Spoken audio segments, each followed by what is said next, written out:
आज हम जो छूटे हुए प्रश्न थे आप लोगों का, वो रिवीजन के रूप में हम लेके आए हैं। वस्तुनिष्ठ प्रश्न जो विद्यार्थी अब्सेंट थे क्लास में, उसके लिए हम चाहते हैं कि इस वीडियो के माध्यम से वो अपना वस्तुनिष्ठ प्रश्न पूरा कर ले। क्लास 10th के संस्कृत का प्रथम चैप्टर मंगलम, ठीक ना। तो आइए समझते हैं मंगलम। बच्चों, मंगलम का अर्थ होता है शुभ या कल्याणकारी। शुभ या कल्याणकारी। कोई भी कार्य करने से पहले हम ईश्वर की पूजा पाठ अर्चना करते हैं, या कोई उसके लिए हम क्या करते हैं, शुभ शुभ करते हैं, तो वही होता है मंगलम, ठीक ना। तो मंगलम का अर्थ क्या होता है? कल्याणकारी होता है, शुभ होता है, ठीक ना।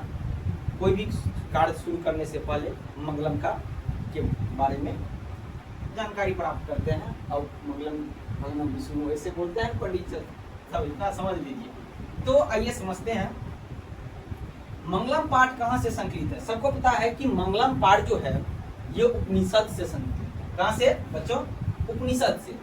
आप लोगों को पढ़ाए थे कि मंगलम पाठ जो संकलित है वो उपनिषद से संकलित है, और बताए थे कि उपनिषदों की जो संख्या होती है, कुल उपनिषद जो होती है वो 108 होती है। कितना होती है?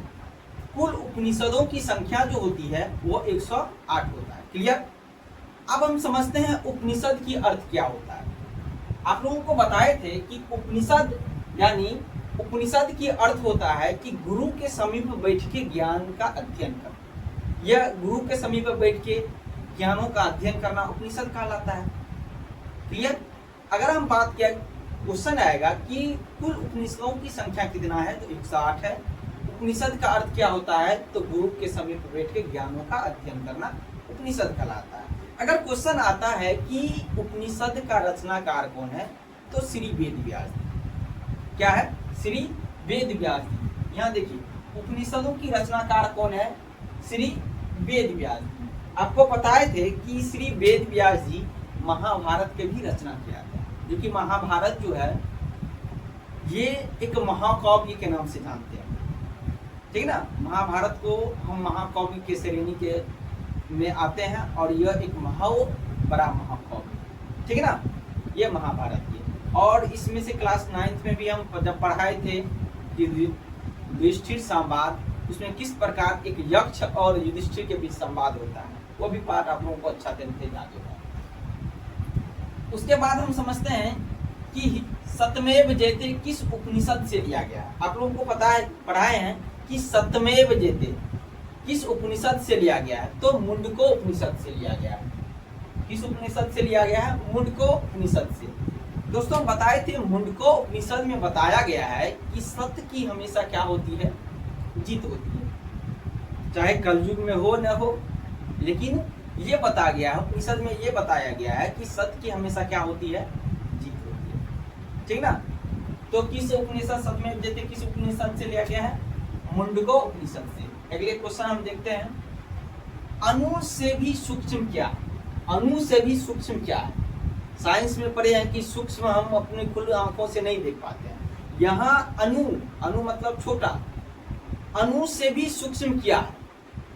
तो दोस्तों, बताए थे कि अणु से भी छोटा है हमारा आत्मा। हमारा क्या है?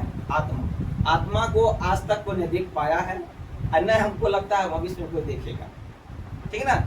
क्योंकि ये अणु से सूक्ष्म होता है। क्या होता है? ये आत्मा होता है। क्या होता है? आत्मा। इसीलिए कहते हैं आत्मा मनुष्य के कहाँ रहता है। देखिए, बताए थे कि आप लोगों को पढ़ाए हैं कि आत्मा जो है मनुष्य के हृदय रूपी गुफा में उपस्थित रहता है। किस रूप में रहता है? मनुष्य के हृदय रूपी गुफा में आत्मा उपस्थित होता है। आत्मा जो है वे हृदय रूपी गुफा में सुनिश्चित रहता है, निश्चित रहता है। और उसके बाद महान से भी महान कौन होता है? महान से भी महान कौन होते हैं? तो वो भी होते हैं आत्मा। क्या होते हैं? आत्मा।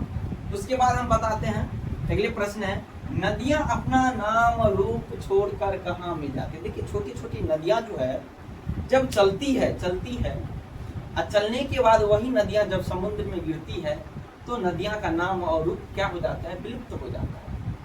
तो नदियां अपना नाम और रूप छोड़ के कहाँ मिल जाती है? समुद्र में मिल जाती है। कहाँ मिल जाती है? समुद्र में। ठीक इसी प्रकार के एक और प्रश्न है कि विद्वान अपना नाम और रूप छोड़कर किसे प्राप्त हो जाता है? तो ब्रह्मा को प्राप्त हो जाता है। किसे प्राप्त हो जाता है? ब्रह्मा को क्या होते हैं? प्राप्त हो जाते हैं। आइए अगले प्रश्न ये जानते हैं, यह संसार किससे अनुशासित होता है? दोस्तों, कोई मानता है ईश्वर है, कोई कहता है ईश्वर नहीं है, सबका अपना अपना मत है, सबका अपना अपना विचार है। तो उपनिषद में तो कहा गया है कि यह संसार जो है ये किससे अनुशासित होता है यानी कंट्रोल होता है? तो वह होते हैं ईश्वर से। किससे होते हैं? ईश्वर यानी परमात्मा से। ईश्वर यानी परमात्मा से, याद रखिएगा, ठीक है। उसके बाद देवों का रास्ता किससे प्राप्त होता है? यानी देवलोक का रास्ता किससे प्राप्त होता है? आप लोगों को बताइए, अगर देवलोक का रास्ता किससे प्राप्त होता है तो ये सत्य से प्राप्त होता है। जो सत्य के मार्ग पे हमेशा चलते रहते हैं यानी देवलोक का रास्ता प्राप्त होता है। और उसके बाद हम अगले प्रश्न जानते हैं कि मंगलम पाठ में कुल कितने मंत्र हैं? आप लोगों को पता है कि मंगलम पाठ में कुल 5 मंत्रों का उच्चारण किया गया। कितने मंत्र का उच्चारण किया गया? 5 मंत्रों का उच्चारण किया गया है। किस पाठ में? मंगलम पाठ में 5 मंत्रों का उच्चारण किया गया। अब 5 वीडियो लंबा होने के कारण लंबा हो जाएगा, हम चाहते हैं कि जितना भी 4 से 5 मिनट हो, ठीक ना। तो मंगलम पाठ का 5 मंत्र जो आपके एग्जाम व्यू से काफी अच्छा है, तो आप नेक्स्ट पार्ट में आप जरूर देखिएगा कि मंगलम पाठ में 5 मंत्रों का व्याख्या हम कैसे करें, ठीक ना, किस प्रकार किया गया है, कहाँ से क्वेश्चन पुट होता है। तो आप लोगों के लिए एक प्रश्न है कि आत्मा जो है मनुष्य के हृदय में कहाँ निवास करता है, ठीक ना। तो आप ये प्रश्न का उत्तर दीजिएगा और मिलते हैं आप लोगों के नेक्स्ट वीडियो में, ठीक है। तो इस प्रकार नेक्स्ट वीडियो में आप लोगों को मिलते हैं।